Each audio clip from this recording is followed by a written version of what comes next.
let me start by introducing them briefly. So Lily is a songwriter, a singer. She's also an actor, a blogger, and she's many things. But one thing that stands out for me is her passion. She's so passionate about life, about the quality of life that we live.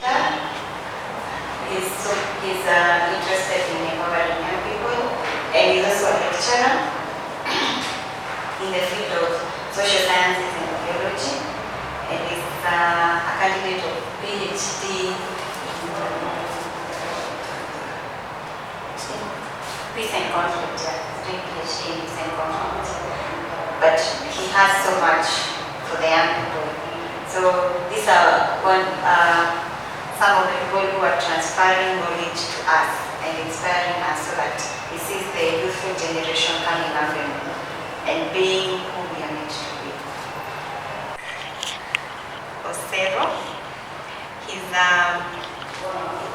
interested in looking at policies, the policies we have in our country and even beyond, and looking at how are these policies being done, how are they impacting on us, and how can they be improved. And he's also enthusiastic about issues of youth, and I call him a social critic, looking at what is happening in the society and looking at how best are we having these conversations. Are we being biased, or are we talking it as it is? So those are the people we have this evening, and now there's me. So I would want us to appreciate them before we start the conversation.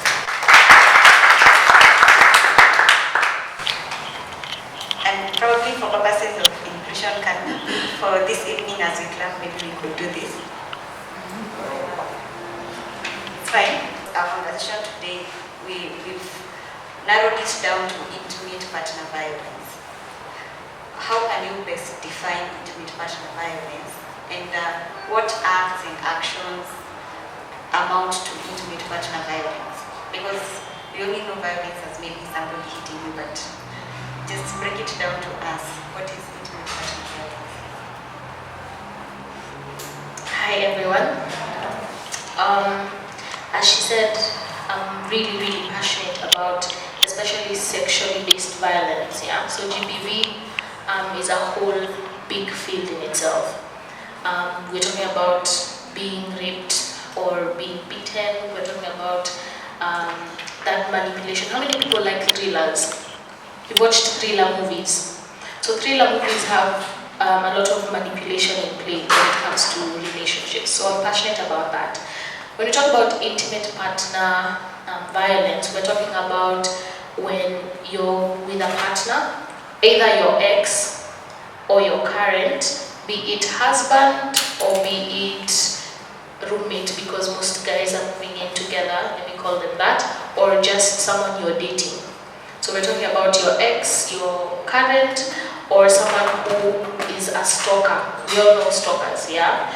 So intimate partner violence talks about that close relationship of those types of people, and then it becomes a toxic relationship where you are either physically at harm's way, emotionally being manipulated. We all know emotional manipulation. So you're like the video we watched. You have the video showed that you're physical, and then you have the sexual, and then there's that manipulation where someone will tell you that you are nothing without me. You see, your family has left you. I am all you need. This is how we treat each other. This is an expression of love. Yeah.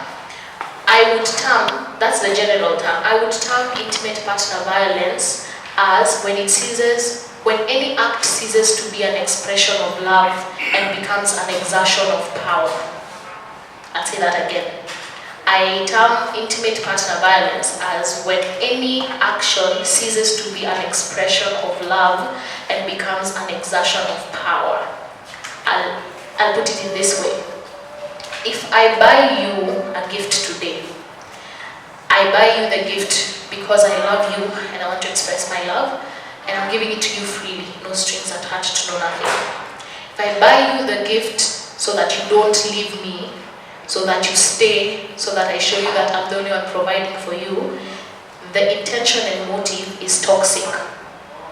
So then, that's where you cross the line of toxic and what is good. Now when we're talking about intimate partner violence, we're talking about when I'm having sex with you, is it an expression of love? Or am I having sex with you to put you in place, like the way the video showed? The reason why he raped her was because he wanted to show his power over her and to control her.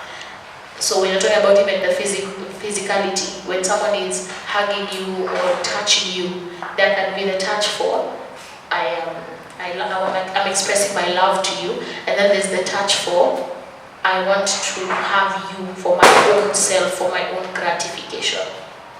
Are we together? Yes. So, any questions so far? None? Yeah, so that's answering question number 1.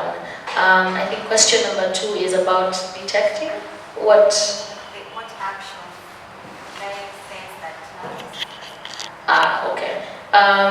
So I'll give you the textbook ones, yeah? So you have the sexual kind of violence. So we're talking about rape, we're talking about sexual assault, we're talking about attempted rape, because that in itself, in the Sexual Offences Act, is an offense. We're talking about not defilement, because we're talking about intimate relationship. We're talking about the sexual and then the stalking. This is the unwanted attention. So you have someone who, and I think girls know or have experienced this a little bit more than men, is you've told, there's a guy who's approached you or he's showing some signs of wanting you, and then you have told him no, but he keeps insisting and it becomes controlling. So you find him in the spaces you're in and it makes you feel unsafe. So that in itself is termed there. And then you have now physical violence. This is now where you're being beaten, your assault, physical assault. So the signs are those when someone is manipulating you, and it's about control. It's about them wanting you for themselves. It's about them having the power over you. Yeah. Yes. So that's how you would detect. Have gone to school. Even in the cities, people are more enlightened. But then when you ask yourself, why are these things continuing to happen? Now, the biggest issue that, from my own observation, number 1 is poverty.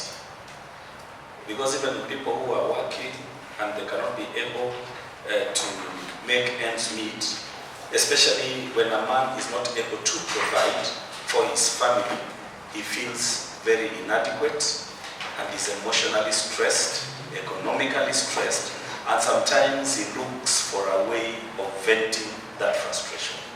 And always the weaker person in the relationship will always end up the person who receives the violence. And it may not only be, actually physical violence is always the last resort. What normally happens is it starts with emotional violence, putting people down, trying to dismantle somebody's esteem until eventually it comes to that issue. And thirdly, the other thing that I would like to point out is intimate partner violence begins, especially for men.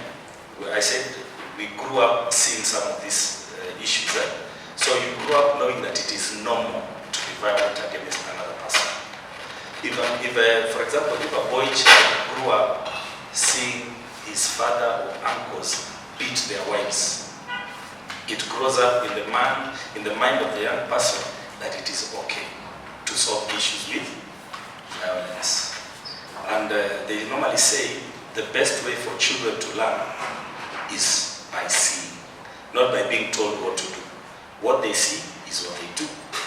And secondly, our cultural issues, sometimes especially in the African context, the patriarchal societies, men were trained and brought up to understand that they're supposed to exert power, authority, and control over the opposite sex.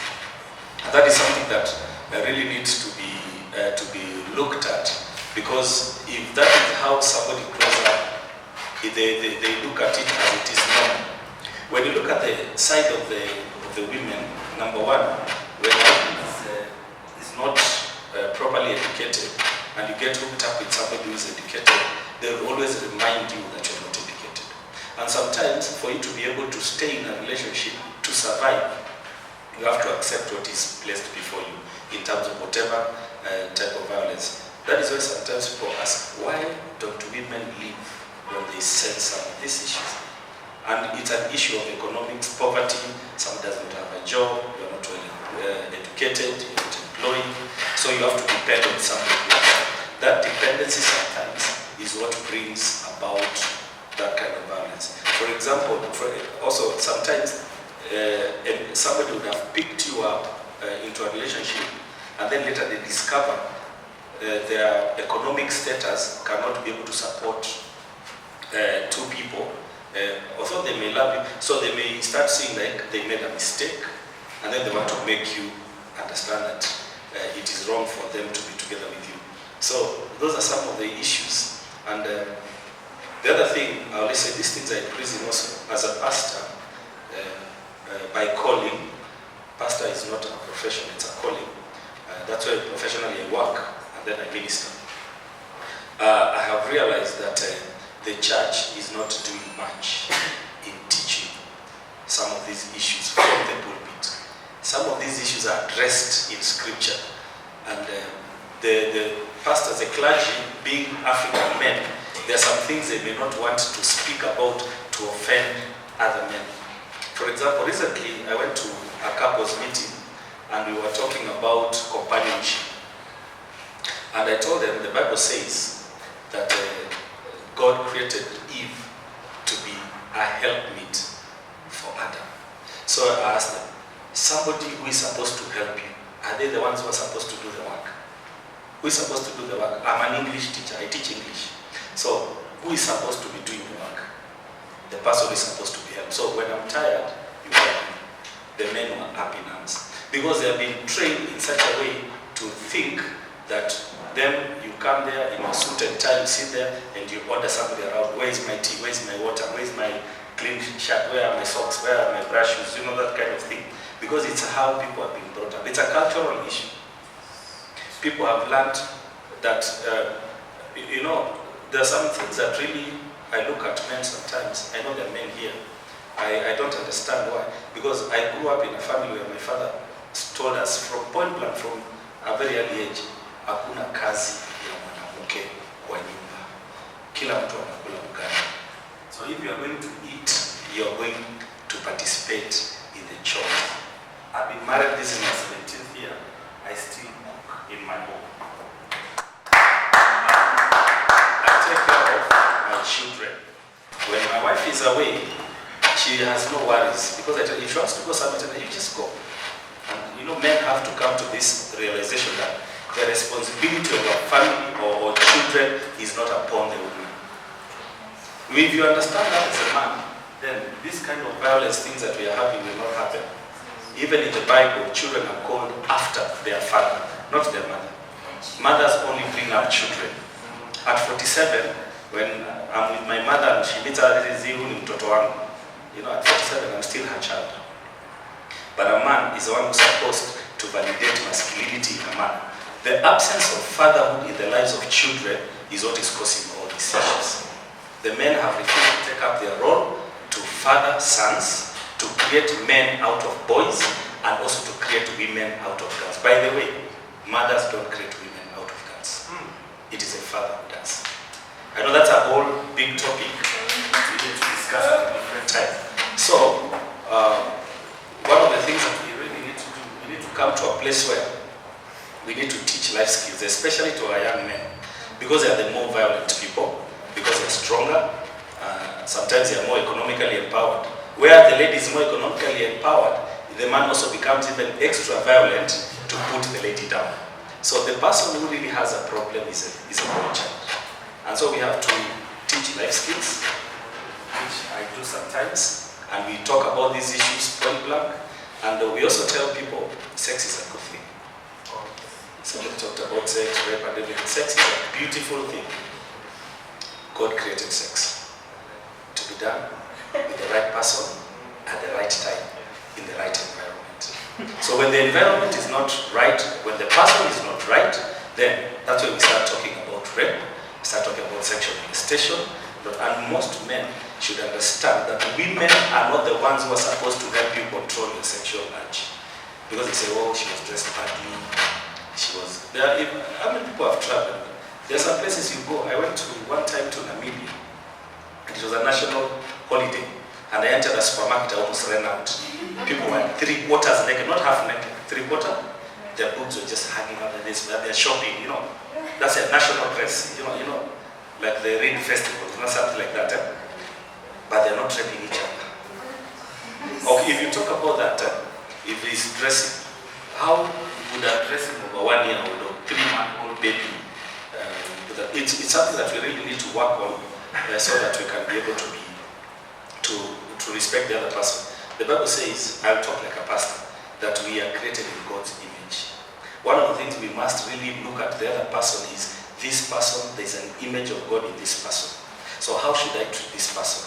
You treat this person the same way God would have treated them. And then the world will be a good place to live in. I don't know if that answered the question.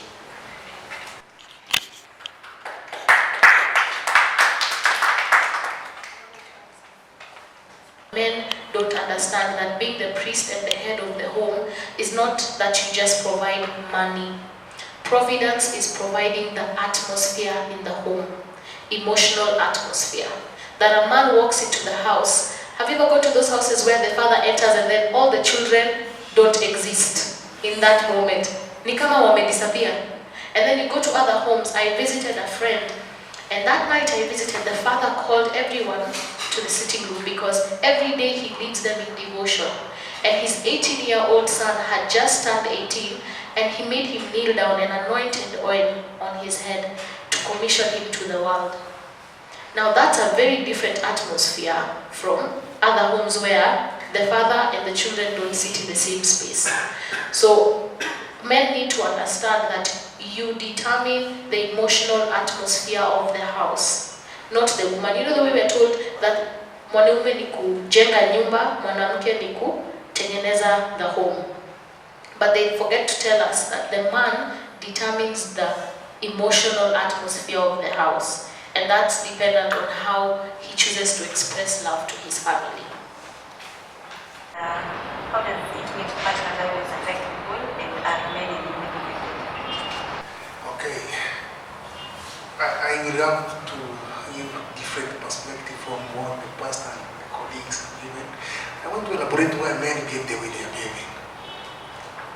Men are behaving violently because they have an ego to protect. Okay?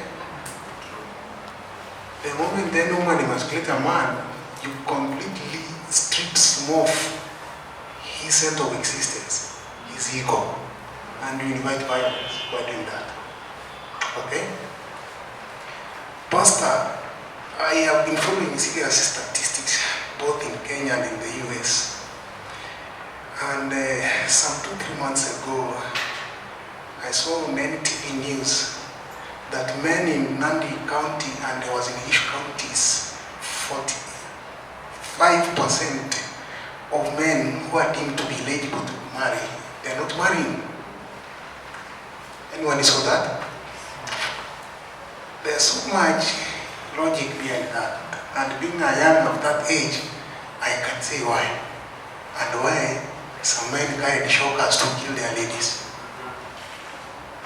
Now, Pastor, it's not that we've not been told how to behave like men. We are men, and we have our own conscience on how to treat women. Okay? Men we wired to feel in control of our territory, which is a house. As you said, a man should feel that is the head of the house. Now, there's this thing women called, they brought to our society called feminism. For me, I consider it a social cancer because it's oriented on how men should behave. Completely, Pastor. Okay? You are telling young men you are equal, whereby if I provide 50 bob to our household, my wife should provide 50 shillings as a household. But in some families, you get a woman earns more than you, she wants you to provide the basics to the house, which is not equality. Another issue, why some men, and in fact, Pastor, you've seen this, the happening of late. My age mates of men, when they marry, it does not take even more than 2 years before they separate. Right? You've seen so many great things. Yes. This is the reason. From this perspective of young men, we see that young women are becoming uncontrollable in the family setup. True. Okay? I saw 2 weeks ago, KTN TV showed some 2 series, in fact 3, whereby some men are married, after 5 years you have 3 kids, then your wife takes you to court, you divorce, then she goes with their babies, then some custody laws we have in Kenya, which are so anti-men, okay? They frustrate men from not getting to accept their babies. I think you've seen that. When young men see that, they say we will not enter this plantation of good marriages. This is why men are not married. Okay? Now, I want to give the unfortunate event of a young man who carried a shocker in Eldoret. This is the conscience and why he behaved and reacted the way he acted. In fact, if you sit in a sober conversation with young men, they will tell you this. It's only that they don't speak. And I have come to realize there is so much mouthpieces for women than there is for men. Okay? So, Kinuthia, very unfortunate event. He was totally emasculated, whereby you get to a girl who calls her weakling, whereby you get a girl who calls you insecure, pastor, and you are unable to protect as a man. Okay? There's also violence. This is the cause of social ills we are seeing in families. Feminism, it was a pretext to advance equality among genders, or between genders. But after deeply studying and reading on the behinds of the people, it was initiated so that to limit the control of men among their wives. It said, you give women access to economic empowerment, give them jobs, give them have their own money, okay? At least they will reduce the dependency that one another provide, at least their achievements. That was the thinking. But now, of late, we see every job advertising on the net papers, ladies are advised to apply for the job. So why are you taking this young man who has the same qualification? Today, if I go to a job interview and I get a panel, HR mostly, if you do the statistics, they are women. They give a specific opportunity first to a woman. I've seen it. So, unaenda pale, you have same degree, same qualification, second upper. Because she's a woman, she's given a first priority. Then when she comes back home, the way you stay with this young man, he completely feels emasculated. You say this young man will try now to be extra violence to repress this young rising woman. Okay? So that's the first stage of chaos. Sasa, wakisha divorce, wanaenda pale kwa court, then you get a magistrate who is a feminist who will completely will not listen to this young man. The young man comes back home depressed. Most of them commit suicide. This is where you are seeing young men committing suicide, and that's the cycle. Now, that's the Kenyan context. In the American, it's now more advanced from a setting. Men have started their own movement. They call it men going their own way, MGTOW. They completely don't want to marry. Because the moment you marry, after 1 year you have a baby, that's a microchip for your wife to take it to family courts. And you lose your house, you lose your car, you lose your job. I saw even one doctor lost his job after he was taken to a divorce court. And in the custody laws we have in Kenya, in most cases, they use a tender age dogma whereby a kid below 18 should stay with the mom. This is where you get men becoming so rampantly mad with the system. I think this is perspective of the man and the girls we see. Let me just because he's talking about young men. I'm a younger man. So let me respond just briefly. I think gender equality is such an important aspect of achieving sustainability in the current world. As much as our society right now it's very cultural and people are very conservative, it is going to be very hard to achieve equality, especially where there are inequalities. The attempts that have been explained by my brother here, by maybe organizations, maybe certain initiatives which men might feel like they are threatening the masculinity. I feel like gender equality, it's just a priority that we need to work on, and all men and women deserve to be given opportunities equally. For the women here right now, I'll ask you, if your boyfriend or your man, the person you stay with as your partner, does all the chores in the house, how does that make you feel?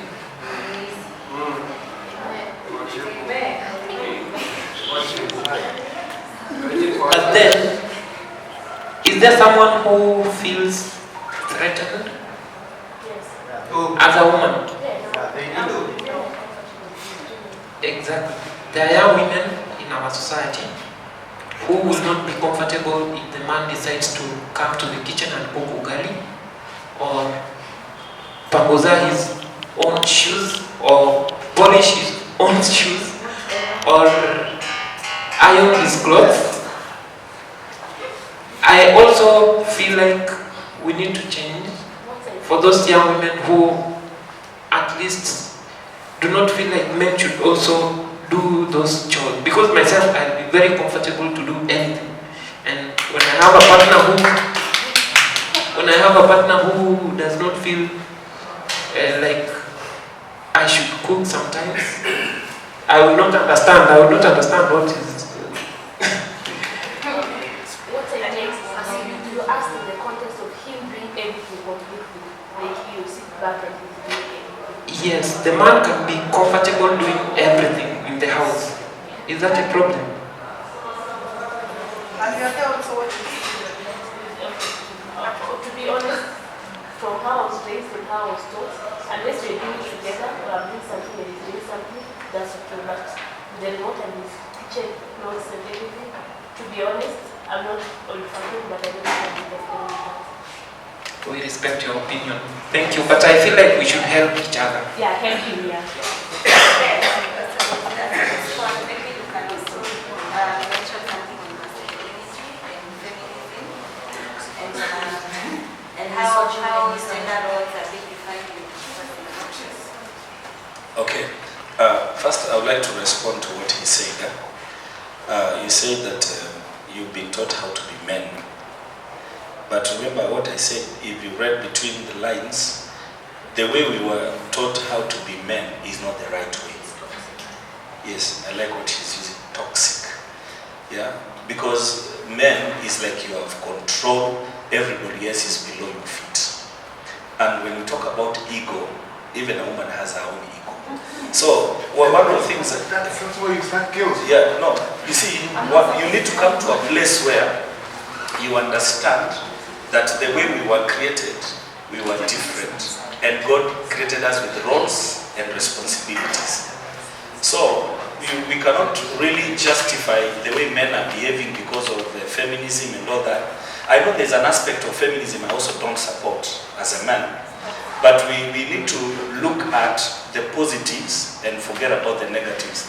If you are a good researcher, you will know that some of those movements are geared, actually, For some 3 years, I've been teaching a course at the college that is called Pastoral Care for Marriage and Family. And there's a movement that is turning marriage as a prison, that people need to be freed from this thing called prison, that you can decide to exist, coexist, live in with someone. When you're tired, you can move out without committing. The issue of commitment and understanding your role as a man, that is the most critical aspect. Like, he asked a question and said that why is it if a man cooks and does the cleaning, she got very uncomfortable. Remember I talked about cultural issues. There's a way we have been brought up. Some years ago, I went to the village, I think I was 21. That was sometime in 1991 or something, yeah, somewhere around there. I was 21, my first time to go to the village. And the way I was brought up, so we went to, my mama was there, some visitors came and said, Mom, toka jikoni sisi tunapika. Because we are men, 5 men, we love cooking. So these other ladies who have come to visit my mother is like, watoto wamelelewa vibaya. And they didn't eat that food. Food cooked by? We would go to the river and fetch water for my mom. You know, they did not understand, because culturally, you will not accept, because that's how you were raised, that you're supposed to cook and clean after a man. My wife doesn't iron my clothes. 17 years. She doesn't. I brush my shoes. I'm not saying that to just make you feel like you're not doing anything. Yeah? I cook, like, there's a time my wife has been working, like, for 5 years, there's a time she worked, she would come home after 10. I would leave college, come, make sure the kids have taken their bath, they've done their homework, they've cooked, she comes, I've already prayed for her, I've tucked them in bed, and I never ever complain. And I keep reminding that these are my children. Biblically thinking. They are our children, but I have a higher responsibility over my family than she has.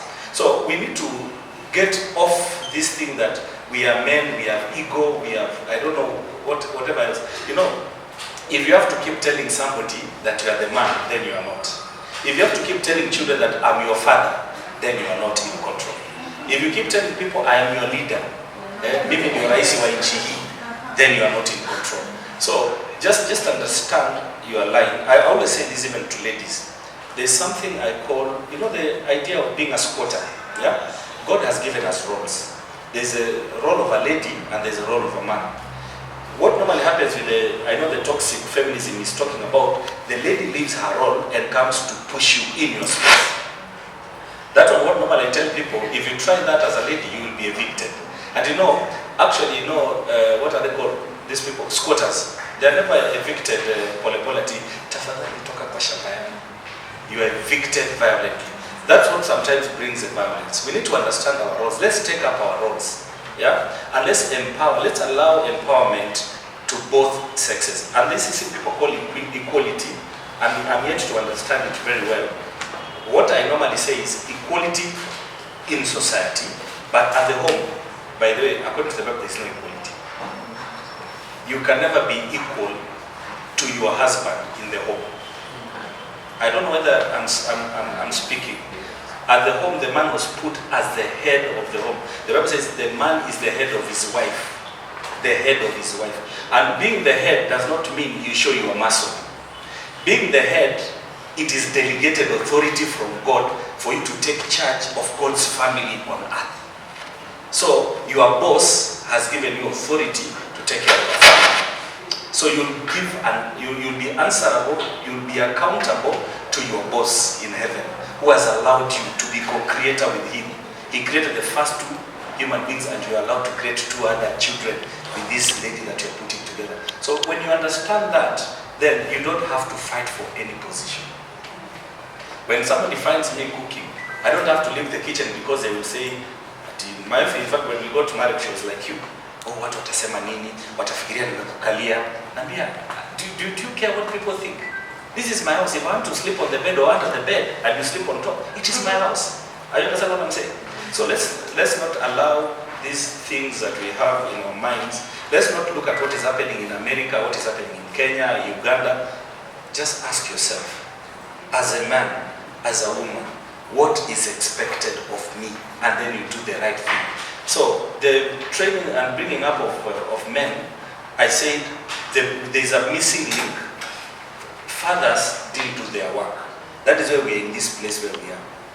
Nobody protected the women. Somebody rose up to protect them against the ills of society. Now they are so protected, again now we are feeling very insecure.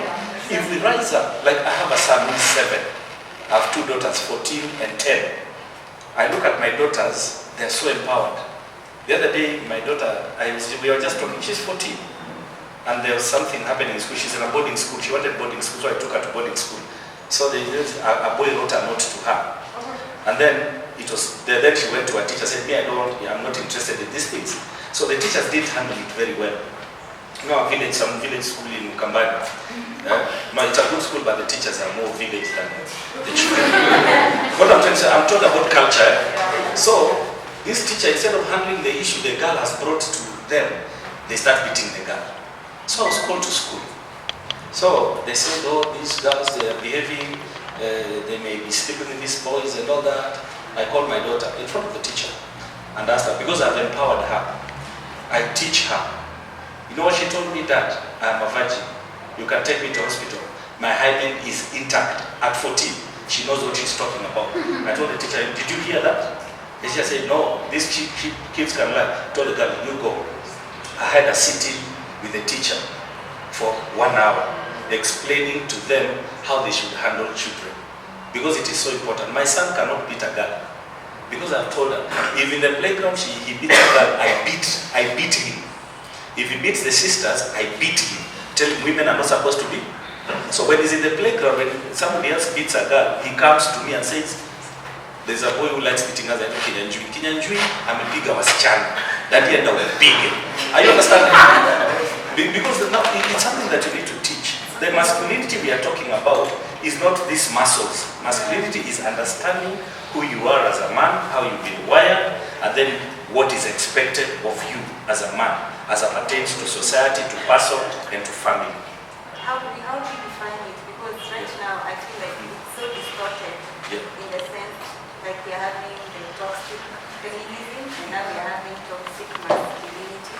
So where do we strike the balance in terms of defining this is the role of a man at home or in society, this is how we're supposed to treat each other? Because when you start that kind of conversation of gender roles, it's like there's no consensus. Yeah, there's no consensus. Where do we draw the line? Because when you start saying I can be the head of the home, so how do we contain that conversation and have something that's not oppressive? Remember, I said earlier when I began that the church has failed in their role. Okay, not only the church, the mosque, the temple, the Hindu temple, because they have these teachings that people need to understand what is the role of a man. It is contained in holy writings, the role, who is a man. And masculinity, I said, is not about muscles. It's about understanding who you are wired to be as a man. That is masculinity. Masculinity is not about muscle, it's not about being, being the head. When the ladies want to be the head, I think that is again, that is where we can talk about toxic feminism. There is nowhere in a family, when we talk about equality, I can be a manager in my place of work. You can also be a manager. What happened long time ago when you were growing up, if I am a manager and she's a manager, I'll be given a salary that is 3 times what she's given. And then I'll be given a house allowance. She'll be told you're living in your husband's house. I'll be given medical cover for my children, told you'll be married. Are you understanding? So when you talk about equality, all these other things must be brought to the same level at the workplace. She's not supposed to accept authority from any man. Yeah? But when you come to the home, the only authority for a man that you recognize is your husband. Because that is God's order. We need to understand God's order. Like my wife, when she goes out there, I don't expect her to pay homage to any man. I'm a pastor. In my church, I don't allow women to bring me water and carry, my Bibles to the podium. Yeah. If my wife can't do that, then I do it myself. I'm not crippled. You have pastors with women running all over the place, serving you water and juice and tea, and they're carrying a towel for your sweat. And I don't know why they sweat, actually, I don't know. When you just have to speak a few sentences from the Bible, and then you're sweating like hell. Those are some of those things I'm saying. We create a society where we want women to pay homage to us. that women think that without us, they can't work. That is why when a woman becomes empowered, a man feels that they have lost something. Because they thought they had some authority and power and control over someone, and now that someone can be able to provide for their own needs, then you feel threatened. Yeah? No, insecurity is part of the deal. Because, for example, people say women are insecure. Is that true? Because a woman leaves their father and comes and lives in a stranger's home. Yeah? Somebody you just met a few weeks and a few months, you move in together. Actually, you can feel insecure. Because if another woman comes, you're thrown out and you have children, maybe somebody has used you and then they throw you out. But even men, by the way, psychologically, men are more insecure than women. It's only that women show their insecurity. Men don't show it. But men are more insecure. Because I'll tell you, this is a theological truth. Man was created in God's image. He was the first one to be created. And God is also very jealous when you substitute his worship with an idol. Are we together? So the woman, even in the Bible, the woman would refer to the husband as my Lord. That's why you have the Swahili word bwanayam, you know. The right word for husband in Swahili is mume wangu. But now, from the context of those days, the biblical times, a husband was my Lord. If you read very, very carefully, wives refer to the husband as my Lord. So, you know, that aspect. So, a man, it will be easy for a man to have multiple partners. You know, when men meet in a group, but if a woman is just seen talking to three men, even nothing has happened, the name that will be over your head.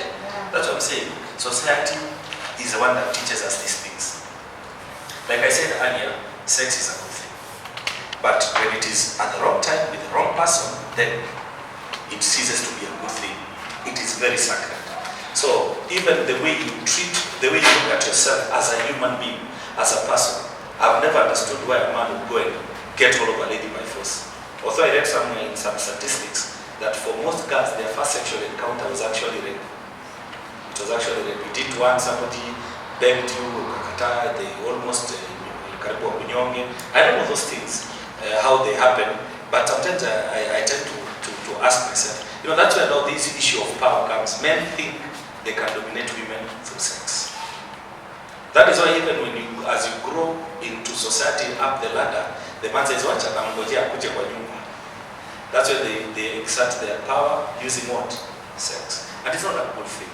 That's why I'm saying, we need to change. There are things we have learned, and sometimes you have to unlearn some of those things. You have to unlearn them.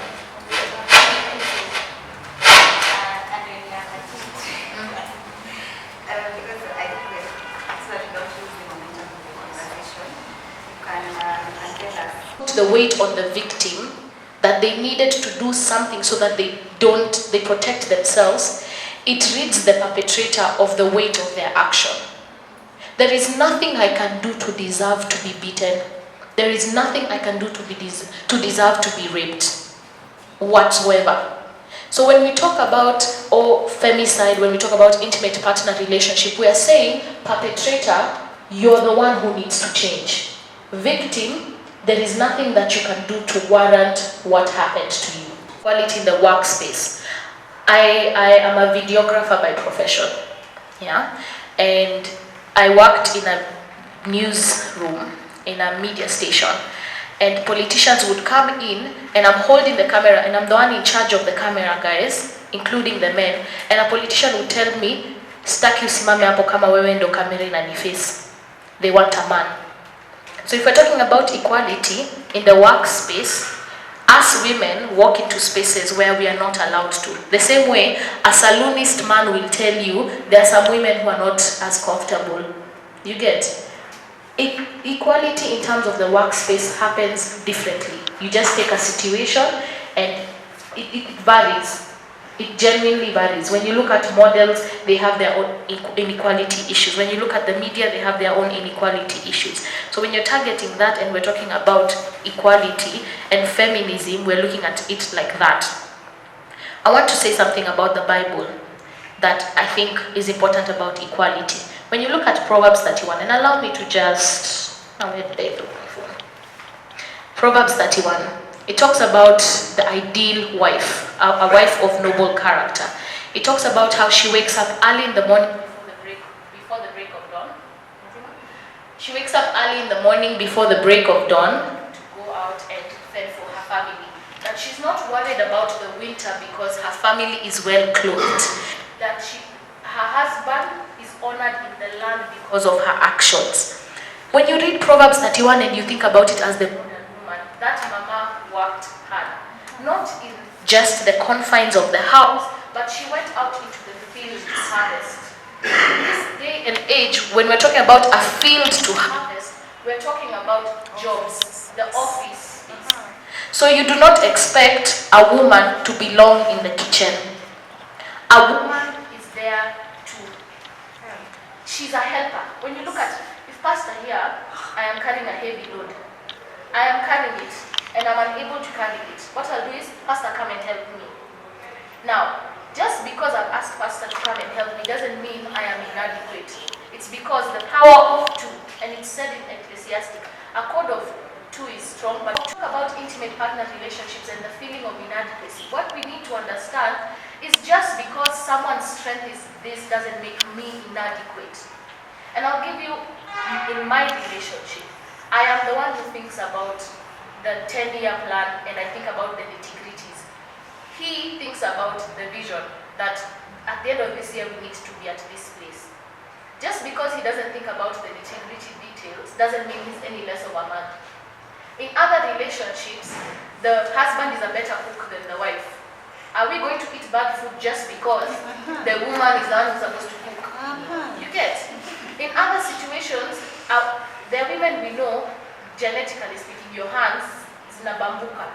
The skin wears off when you wash clothes. What we need to understand is when we come into a relationship, it's the two of you become one. Yeah? And so you can agree. Where I grew up, my mother was the breadwinner. My mother woke up early in the morning to go to the office. My father stayed at home. My father dropped us to school and he came back home and stayed at home. Does that make him any less of a man? In fact, I remember having a conversation and telling him, your job, according to me as your daughter, is you're my father. And that's the only job that I know that is yours. Yeah? So when a man loses his job and loses his income, he needs to understand there are many other ways he can provide for the family unit that is not monetary.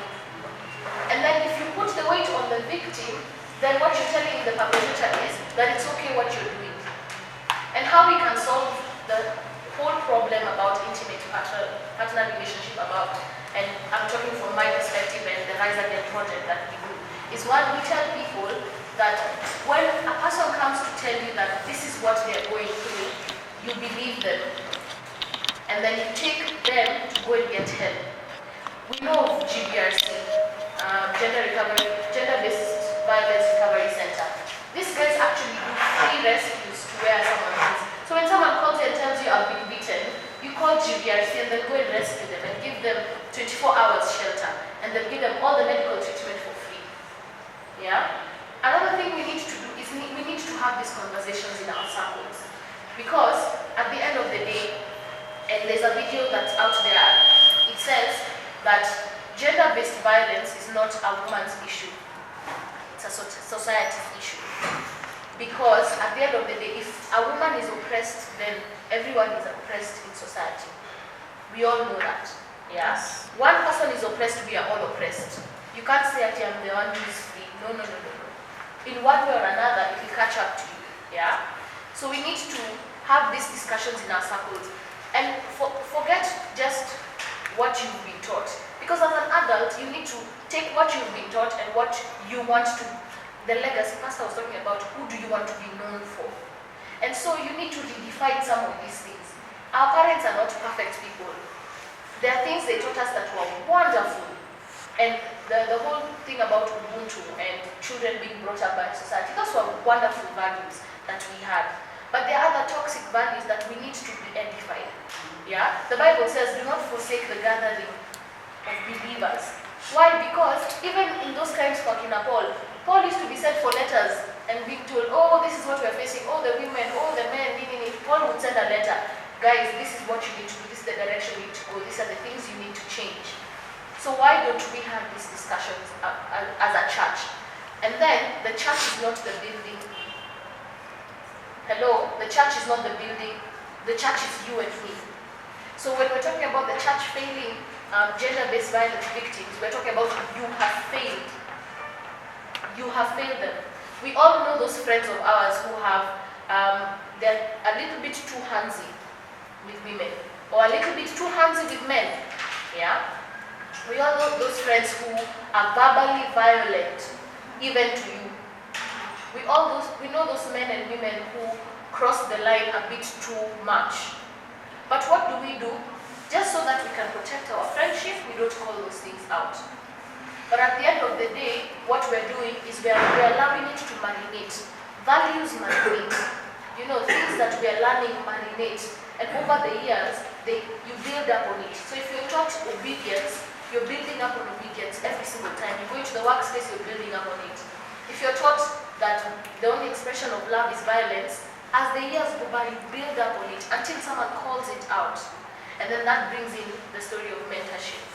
That we need to, ideally, we all need to take the initiative to place ourselves in a place of mentorship, where you have someone above you who's mentoring you and guiding you through every aspect of your life, be it the ideologies you believe in, be it in your relationships, be it in the decisions you're going to make in the workplace.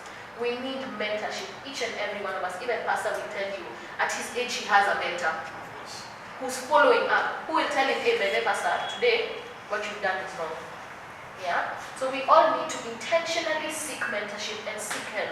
Even counselors. Yeah? One of the things that I advocate for a lot is a counselor is a good asset to have. Because this is someone who has no vested interest in you and is a soundboard. Especially a professional one. You're going to tell them your problems and they will give you a direction you need to take. They won't give you the solution.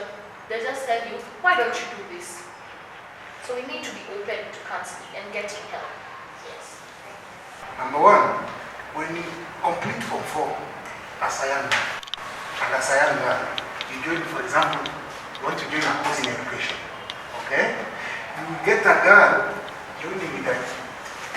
Today, they are likely doing C++, okay? But in some courses, girls join the same course at lower marks than boys. Than even a boy coming from Turkana, okay? That's discrimination against men, right? Number two, I've seen about 10 cases where, Sexual Offences Act states that if a man above 18 have sex with a girl below 18, that's defilement, right? And you're supposed to be prosecuted or convicted. I think lifetime. Have seen boys, both boy and the girl, having sex below 18, but a boy is convicted and jailed, a girl gets a parole. Okay? And when we call this out, this system we did against men, we are not mad. Right? This is the discrimination. Now, you are orienting from the previous historical discrimination against women, but now you are subjecting men to terrorism, domestic terrorism, using legal tools. Another thing where I get so baffled, in fact, I've seen more than 15. I follow these cases, right? A man gets married, then, for example, during divorce, the courts completely frustrate the man. One case, a young man got twins. The wife is Somali. She flew to the UK. Then she said she's a Somali refugee, but she's Kenyan Somali, right? So this woman completely broke. She blocked the man from accessing the babies for the past 5 years. I've seen another man, 18 years, the woman blocked the dad from seeing the kids. And Pastor said the girls will be seen. is a result of the absence of fathers. This absence is engineered by toxic feminism. This is what we see. Men are in fact resisting by voicing and speaking out that we need laws which favor equal access to opportunities like seeing your kids. So because we know there are, I also have issues with the sexual offensive field. Yes. I feel there are things that are not clearly put out and like it doesn't cover everything. I think it was a bill that was brought in a hurry to deal with a crisis. It was like a crisis law.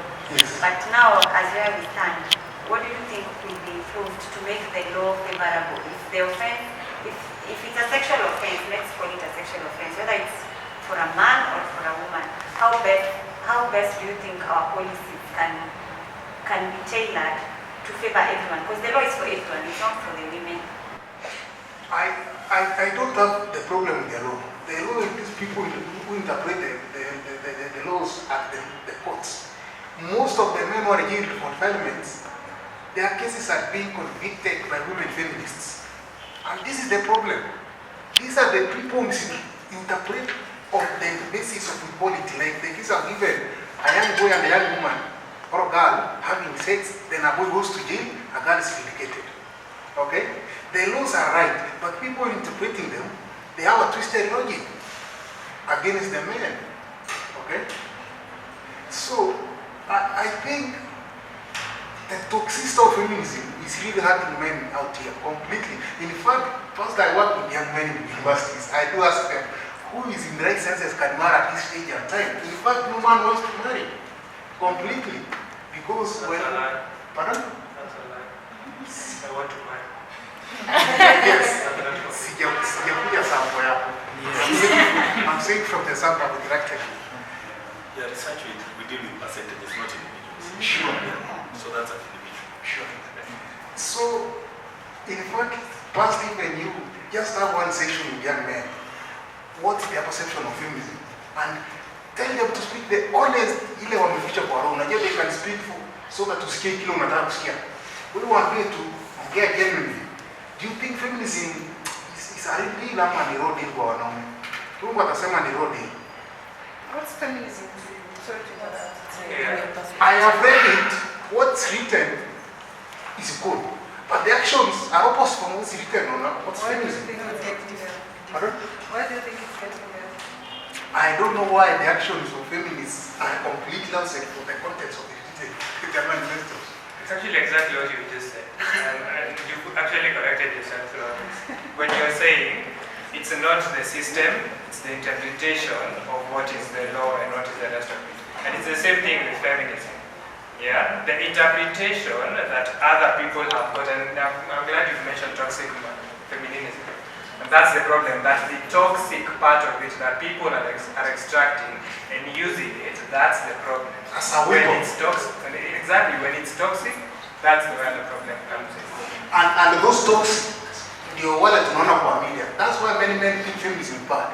Okay? Ukileta wale hapo watueleze vizuri tutaelewa. And you will not achieve feminism by making men outside of this thing.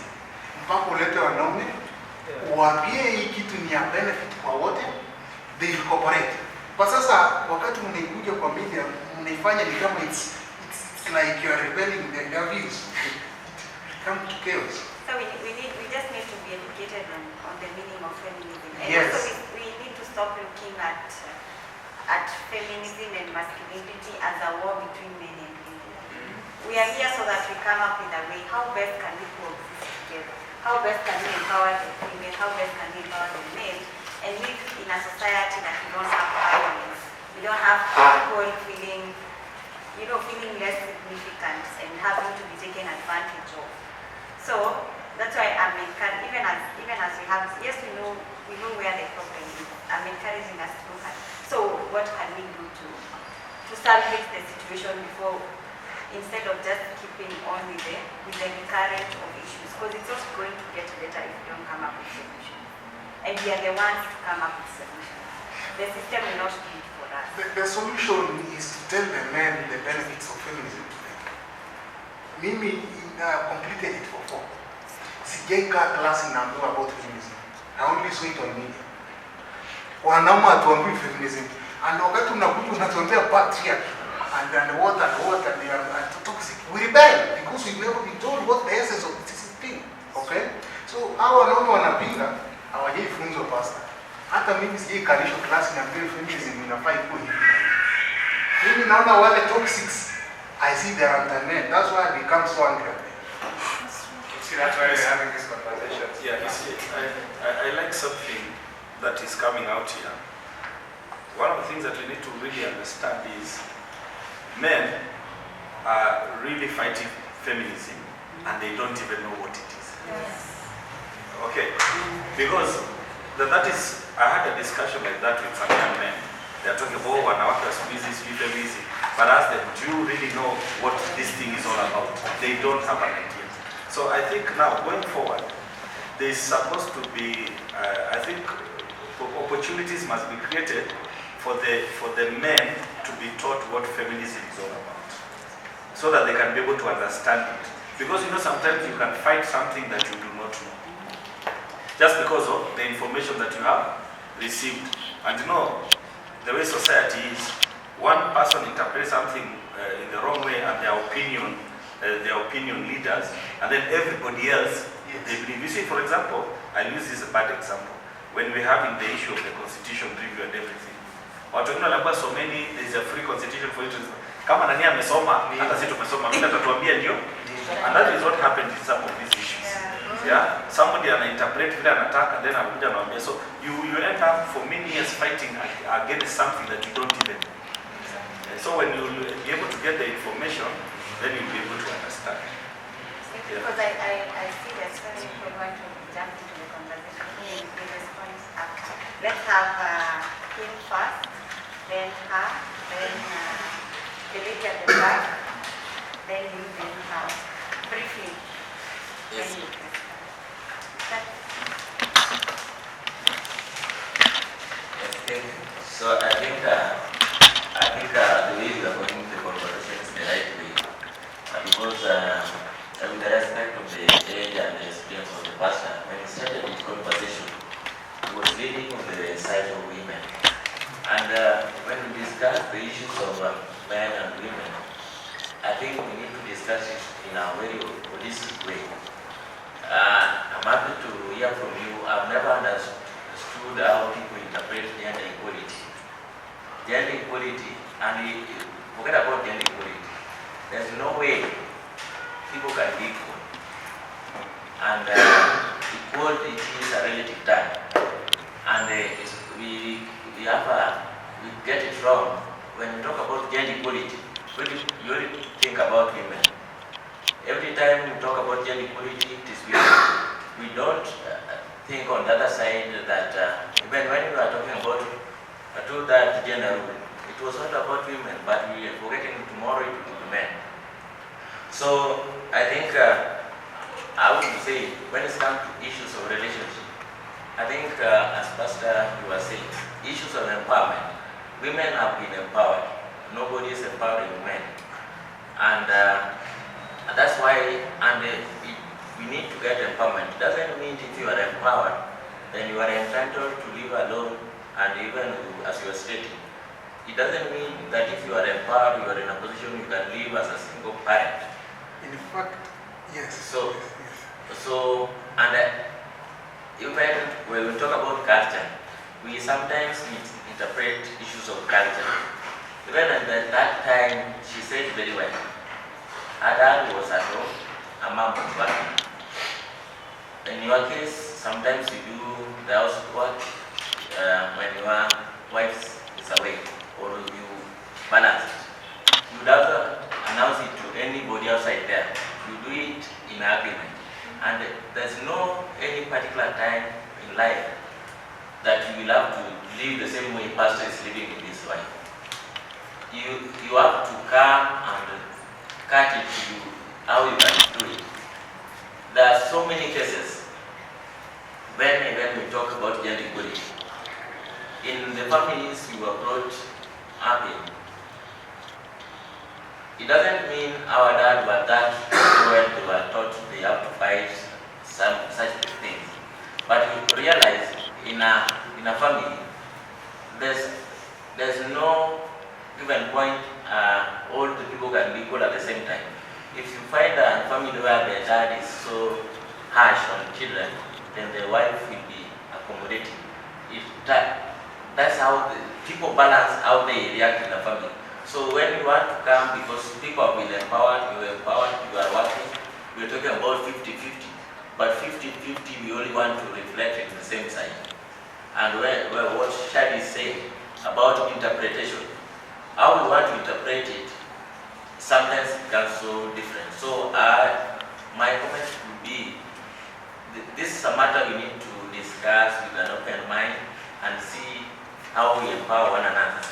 And it is never the same in the families. You have just to put it how it can suit you. Thank you. Briefly. Yeah, very interesting. But I must start by saying I'm glad you didn't know what's feminism.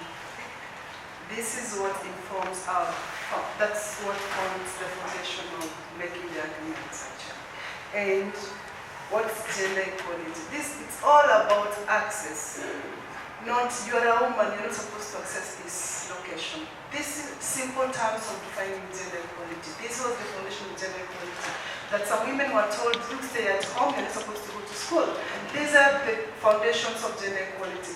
And if we are not in a position to say, feminism is all about empowering women, then we are not in a good position to argue out and say this is becoming extreme. Now, if it's becoming extreme again, what are you doing to catch up? You know, when this debate started, it started because there was a gap. There was, that woman was left down there. That's why we started doing this. And I'm glad that we are shaking things. We are, you know, there's disruption. That means that we're getting somewhere. We are still far, but it's because of that, because of what is coming up, it means that now you men, especially my friend here, I forget the name, he's in a position to start empowering other men by really understanding what is this, why is the women really getting this, what can we do? I think this is where the conversation should go from the men like him who have seen that that there's really a gap that, you know, we women were used to, the society was used to saying, the woman was supposed to say no. Now she's saying a strong no. There's no no and yes. It's no. Sorry, this is not, I'm not going to do this, and she's done. This is what we've been empowered to do. Now, I think there's some intimidation. The men are feeling like, when she's saying no, I mean, she should respect me, she should say yes. This is the intimidation that is bringing out that feminism is really becoming an issue. And I'm really happy to be in this conversation today. And I really, again, agree with him, what he's saying, that he's seeing the media.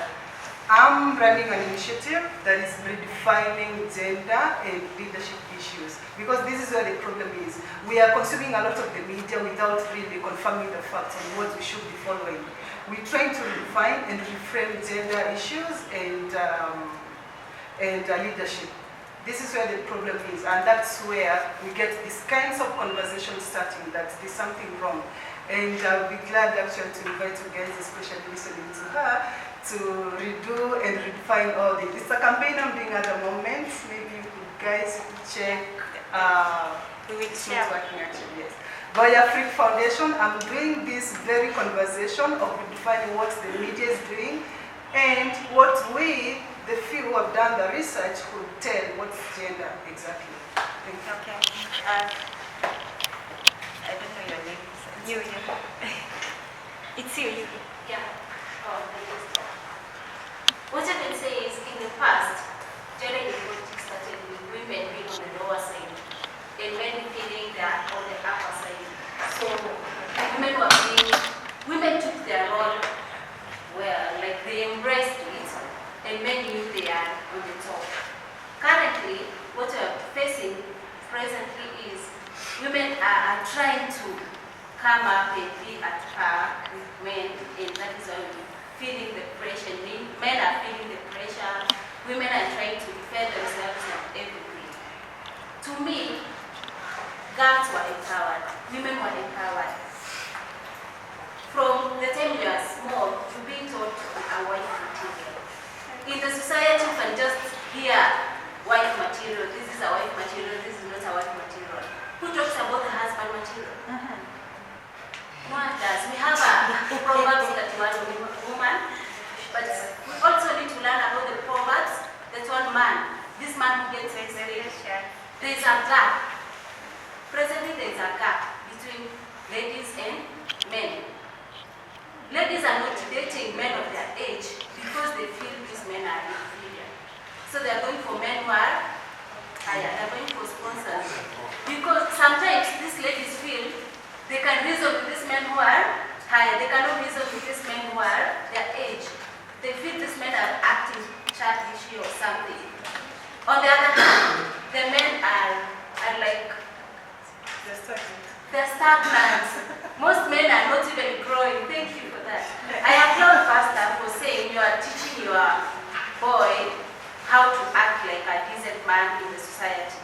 But how many men are doing that?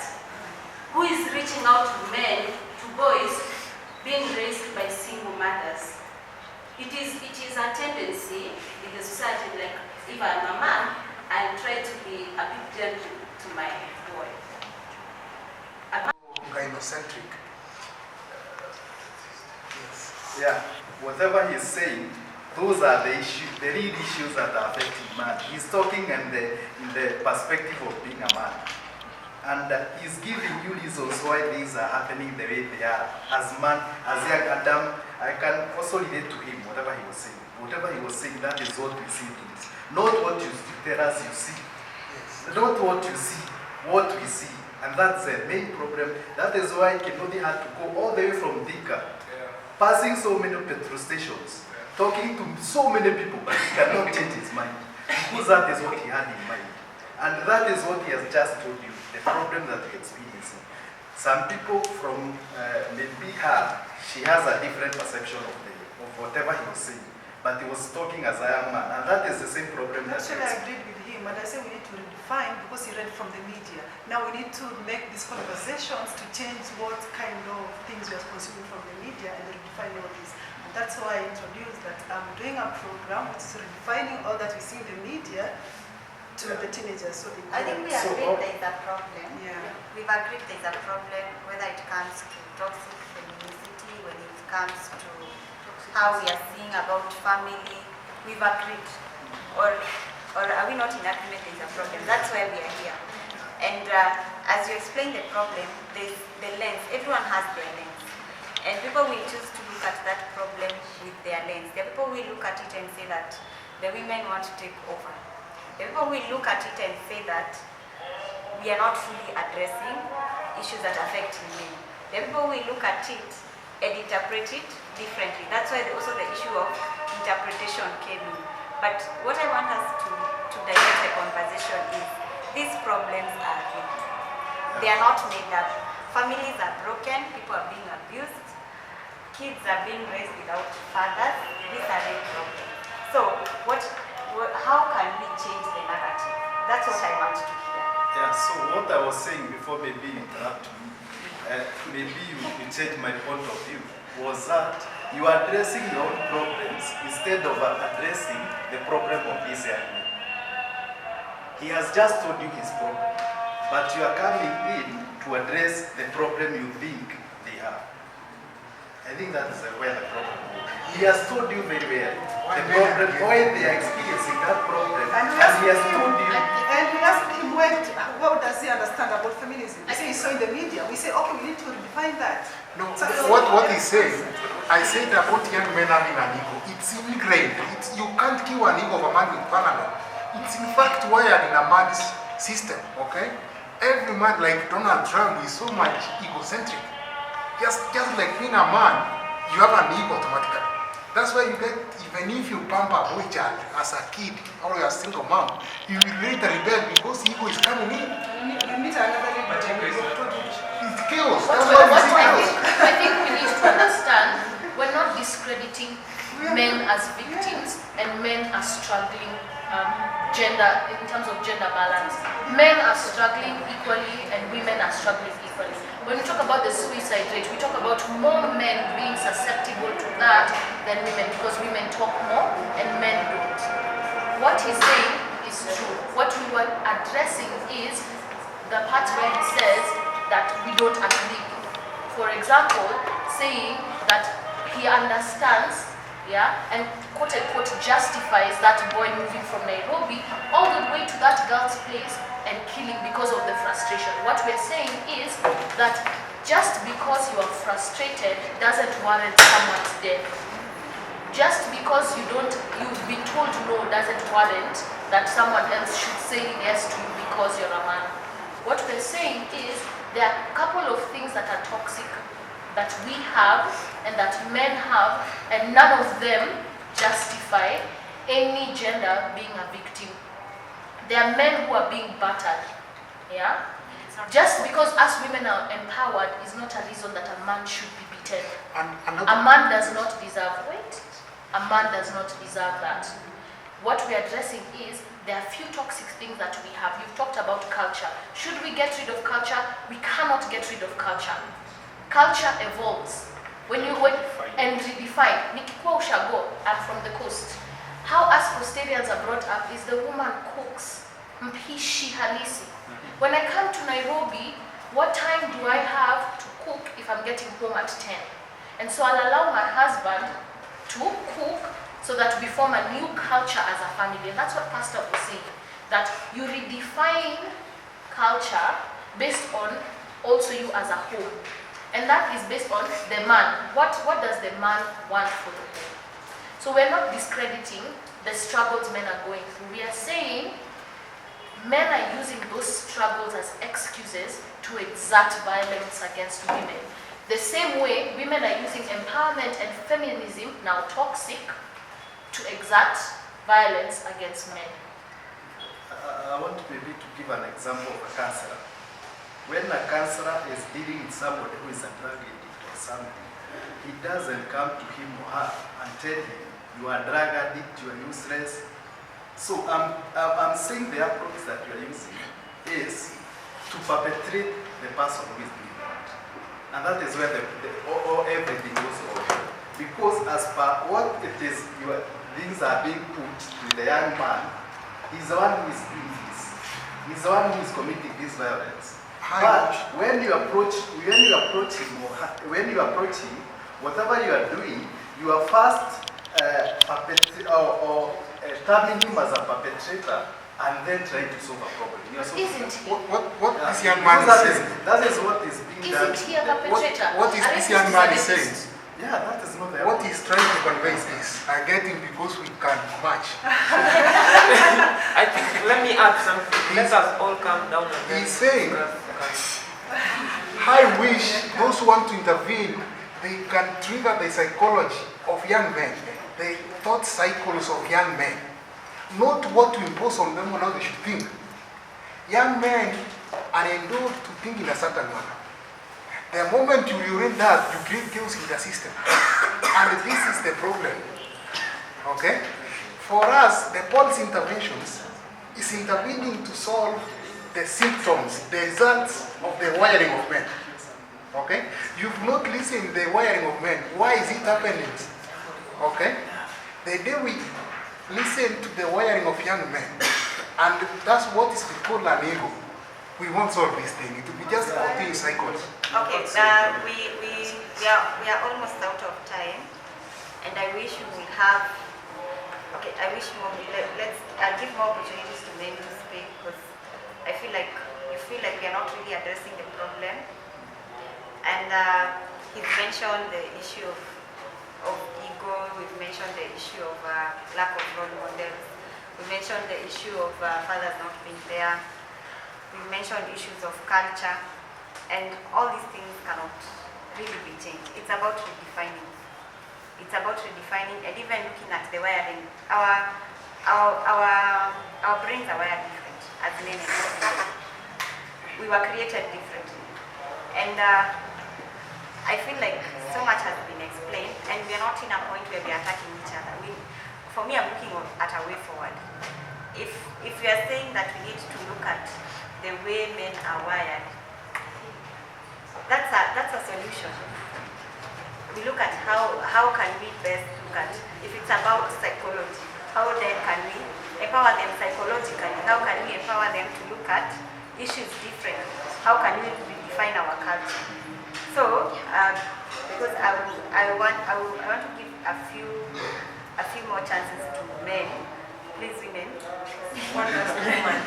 Okay, you'll be the one to wind up, but I'll give you an opportunity. Any other man who wants to contribute, and please give us.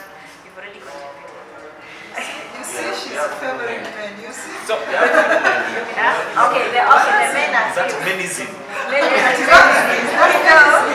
let's do this because we have a few minutes left.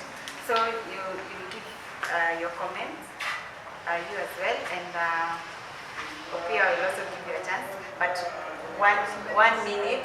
Please don't be emotional. We are a society. For me, I'm not here for women or for men. I am here for both of us. This society needs both genders, and if we cannot coexist, then it means we are going to be extinct in the near future. So if people are not going to get married, or if men and women can't live together, then we don't have to. Okay. Anyway, so your comments briefly. Then after them, you then come to the panel for them to give us your opinion. Okay. From my side, I'll be speaking as me because it's for the fact that this is an issue that you're facing and our society is facing. So my suggestion on a way forward. So this gives an opportunity area. We are not saying, personally, I won't say that we need to stop the women empowerment or something. All you can do is this is an opportunity, so we need to empower the boy child. Because for an economy to grow, we need all of us. Now, and that's what you want. Because when you see, what inspires them is when they see people like Hillary Clinton, that US President who was vying for, and people like Oprah Winfrey, they also want to be there. So we need them. Personally, I want to be comfortable having a woman who is not empowered. Because I want someone who can, that empowered someone. So this is an opportunity area that we really need as a society to look into the boy child that we left somewhere. So we need to come up with strategies to also get the boy child there. And that's, at the end of the day, is going to build all of us. We have to accept, also, there's one thing, personally growing up, never at any time did I see my dad beating my mom, or even pointing at things. But now there are very simple things that we need to look into. The 21st century lady, very sorry about that. When they grow up, you have to play your role as a woman. You have to know you're a woman, you're a wife, you're a mother. So these are all the roles that you need to play as when you reset up. So as a man, when you always leave me with ourselves to be the one serving me, to be the one helping me in one way or the other, that's why you realize that all this chaos. When definitely, because this is the person serving me always, and she always smiles with me. And you're a man. I'm a man, and I know I have a woman. So you are messing me up. So in a way, you have to learn to balance some of these things, so that the society remains balanced. You play your role as a man. You don't have to cook. You can always wait for that house to cook and serve me. Yeah, it makes me feel the man and you as the wife. Okay, I really have so much to react to that, but because I'm supporting the boy child, let me allow you to have your comments. Then briefly, number one, ego is not a permission. Ego is not an excuse.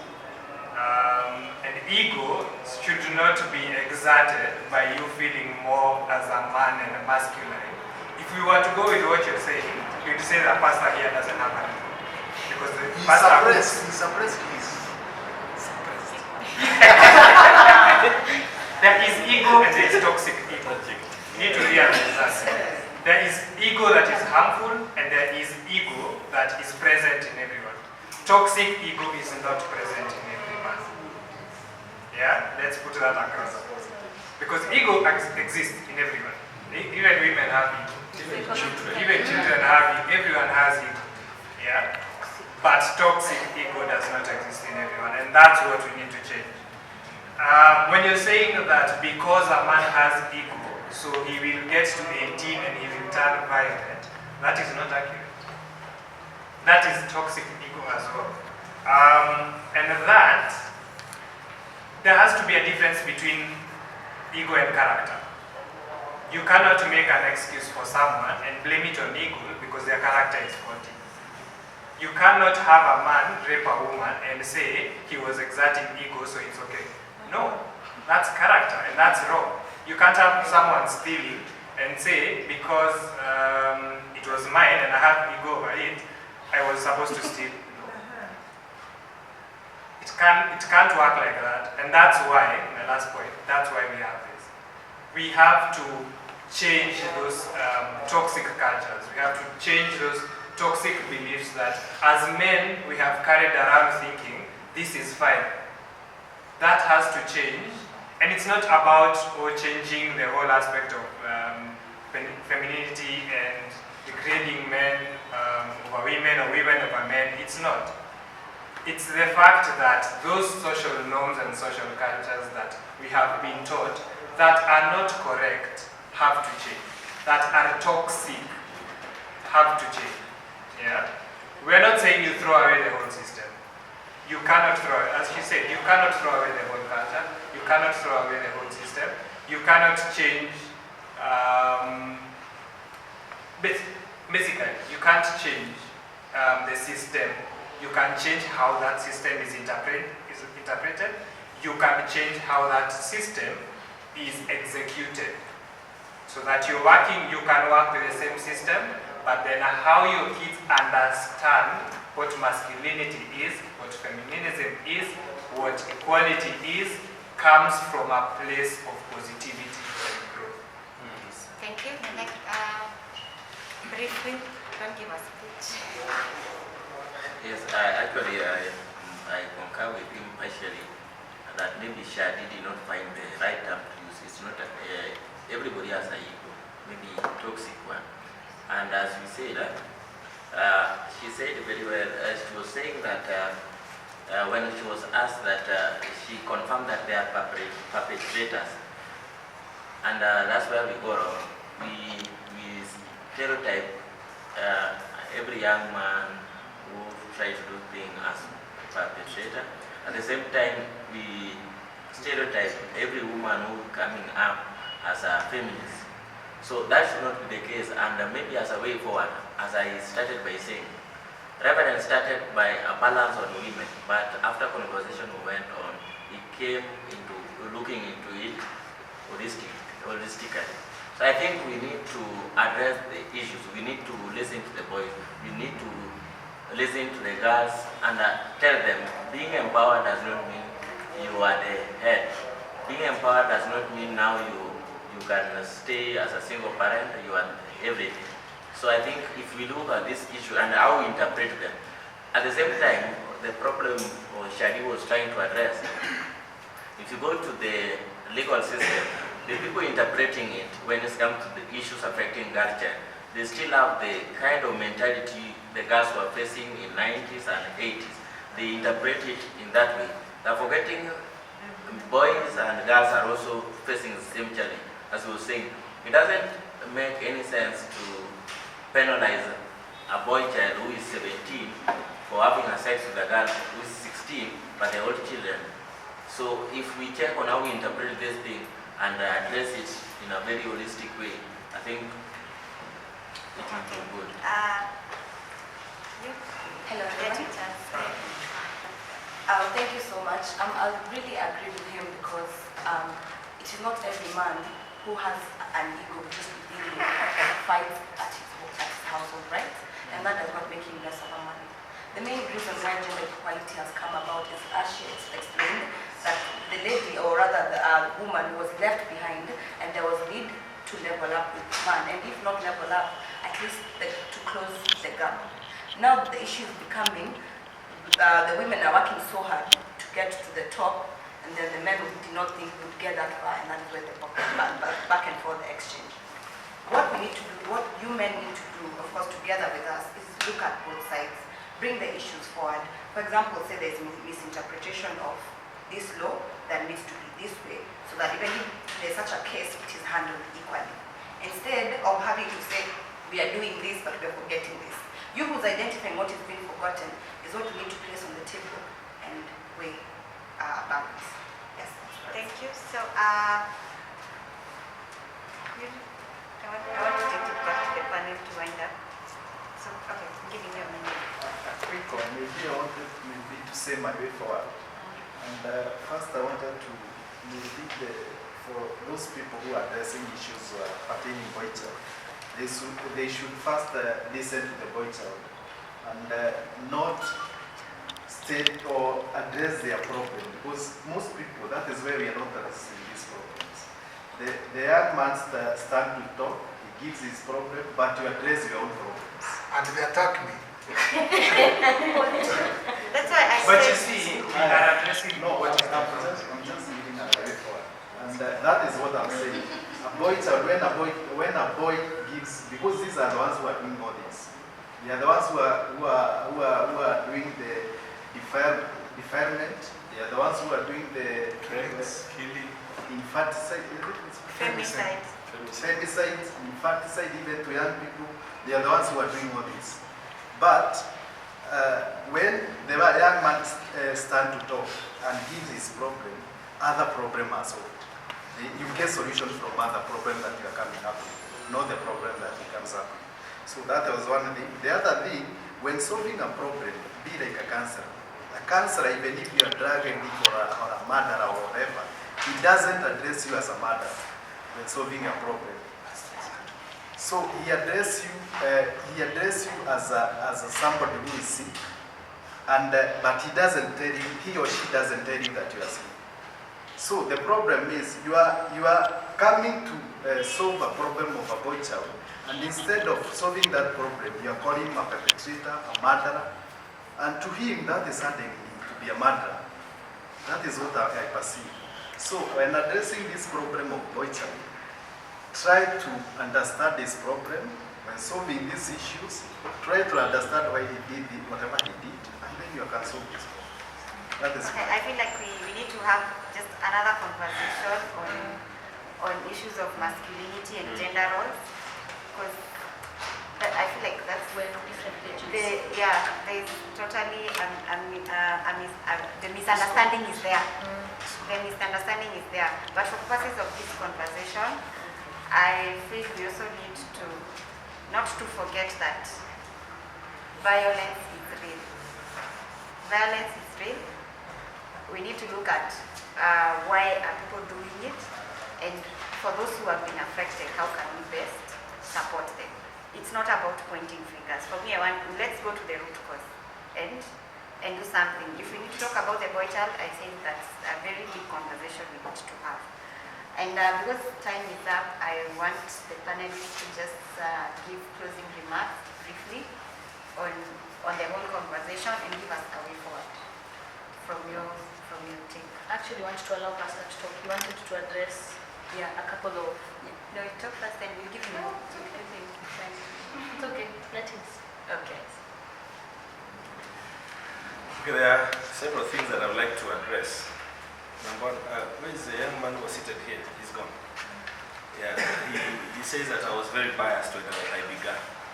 You know, sometimes we need to really listen. I was not one-sided.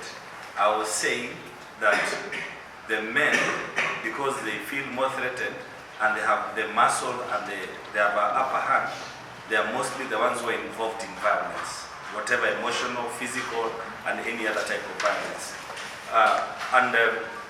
The other issue about culture that has come out very clearly, that you are asking whether we can throw away the culture.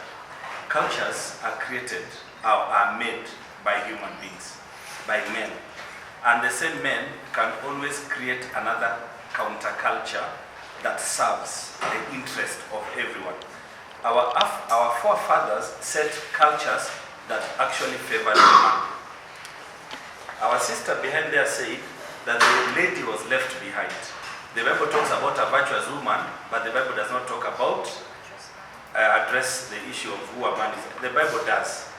The Bible does. It talks about the quality of a man who can be called a father of a home. He needs to take care of his family. If you read Proverbs 21, in the Jewish context, whatever the woman did, it was provided to her by the husband. So when she wakes up in the morning to provide food for the family, the man must have provided her with the food to cook. When the man sits at the gate and is honored by other men, the Jewish culture, the gate was a place of decision making, which means the husband was a respected man in the society, which means, and if you are mistreating your wife, you can never be respected anywhere. So we need to look at things from context. The other issue, we've agreed that men, we don't understand feminism. The only thing, because I said I can cook in my house, some people took offense with that. One thing I can tell you for sure, I am creating a culture in my own home for my son. And I said there's an absence of father figures. It does not necessarily be your own father, but it can be a father figure who will be able to show you direction. I grew up with a father who taught me very many things. But one thing, I saw violence at home. He never beat my mother, but he always put her down. You understand what I'm saying? Yeah? And when I grew up, I'm the eldest in our family. We are 5 boys and 1 girl. We sat down and we said, this thing cannot continue, cannot happen in our families. We have to create a different culture. When I was getting married, the first thing my father sat me down and told me, the first time I talked to my father about a girl, I was in 3rd form. There's a subject we used to do called social ethics. I don't know, it stopped at some point. So we were told you can talk to your parents. I went home during the holidays. I'm feeling very nice. I think I was a 3rd former. Yeah? And we used to think we have very big school, Moses Academy and all that. So I said, I'm going to talk to my dad about this girl I met in the music festival. When I sat him down, he said, you start to tell them, you ask for permission to talk to him. When I told him about the girl, the question he asked me, do you want to get married? Niache kulipa fees. That's the last time we talked about women. Are you understanding? So the next time, my dad, that I was 16. The next time I took a girl to my father, I was 30. When I wanted to get married. So what I'm saying is, you can change a culture by, you've seen the problems that have been there. The boy child is going through what they're going through because the fathers never took charge. When somebody noticed there is a gap in the women and they decided to bring them up, the men just sat there. Even today, they're still sitting. Yes. You talked about the Maendeleo ya Wanaume man. What is his name? I forget his name. No, not him. I wouldn't take that guy serious. I'm talking about the guy in charge of, I can't. The guy in charge of Maendeleo ya Wanaume. Yeah, the guy is talking and the top was the voice, Joker. Yeah, nobody is listening. You know why? Because the people who are supposed to be listening are not listening. So we will continue, the man will continue feeling down because now we are feeling, by the way, let me tell you, even when you feel threatened, the women have not yet even come to anywhere near halfway men are. And who will marry them first? No. You can marry. No. Yes. Let me finish by saying this. I think we need to have another discussion. Yeah. So what I'm trying to say is, going forward, let us identify the gaps as men. I've worked with young men for the last 20-something years. And one of the things that comes very clearly, they do not really understand who they are, what is expected of them. And those are some of the things that we are trying to bring up. The girl was empowered, they understand themselves, and somebody said that they can be able to stand up for themselves. The only thing I call toxic, because I cook, my wife cannot tell me to cook. If my wife asks me to cook, I will. I understand it. It has to come from my heart. Yeah, I'm doing it for my family, not because she has told me to. The only toxic thing that comes up is when someone says, I'm also empowered, I can also sit, you go and cook today, I'll cook on Wednesday, you cook on Friday. That one is a no-no. Okay, are we together? We Yeah, so let me finish by saying this. I think we need to have another discussion. We need to sensitize. We need to create through the media, through discussions like this, so that we can find a way forward. And I think there's a lot that needs to be done, especially for the boy child. I'll just conclude and say, what is toxic in relationships is when it stops being an expression of love and it becomes about power and me being above you and me taking control and me getting my fair share and me demanding what I'm supposed to be getting because society has said I deserve this. Relationships are meant to be an expression of love and a journey together. Okay? So we cannot allow toxic things. We need to stand in front of the mirror and say that I deliberately will look at the things about myself that are toxic to the person I'm with. And so if I'm being empowered and I've gotten a degree and I've gotten a master's and I've gotten a PhD, na inanipea kichwa ngumu that I'll not listen to the direction and the leading of my husband, then I am the problem. Hapo nakupeti. Then I am the problem. Yes. If you as a man are coming to rape me or have sex with me forcefully just because you feel like it and we're not expressing love to each other, then that becomes toxic. When you beat me so that you silence me, it becomes toxic. When you emotionally manipulate me or play the victim game just so that you keep me in harm's way, in arm's length. For example, I'm telling you I'm leaving, and then you become sick of things anymore. You're too blind to see my pain. Your hardened heart is driven by your desires. You covered my mouth and crippled me with silent whispers. To you, it was just a few seconds. But in those few seconds, you auction me to a broken system that finds it easier to crucify me than hold you accountable, insisting that I asked for it. You were blaming my short skirts or late nights, but if only they understood that misplacing the blame only empowers you. You auction me to a system that hides behind religion, defending your name and honor, yet the holy book is centered on justice for the oppressed. But see, I know healing is inevitable because the author and perfecter of my faith will restore me to health and he will heal the wounds. But regardless, no one deserves to be raped. So this is me. This is me waging war and I will not be silenced. Because in this moment, I'm no longer your victim, I'm a survivor.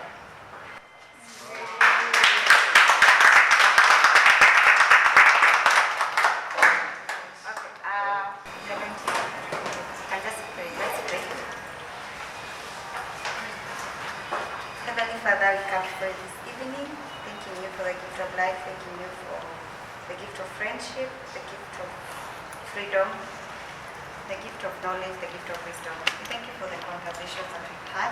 We ask you, God, that you may guide us, that we may be ambassadors of change in our community, that we may be the leaders and be the ones